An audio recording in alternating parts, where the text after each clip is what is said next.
Okay guys, let's talk about nickel today. So,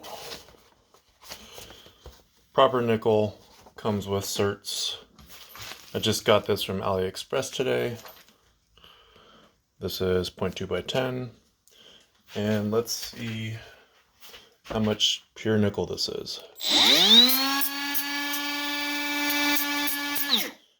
That's not very nickel-esque. There's some certified nickel that I get from a supplier. It's 20 something bucks. Not cheap, but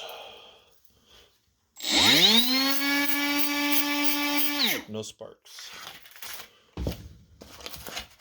And here's certified nickel sheet.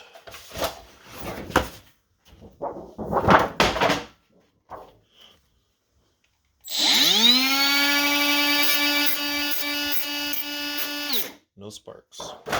So beware of AliExpress. If it sparks when you weld it, or sparks when you grind it, it's a bunch of bullshit, and they're scamming you for pure nickel.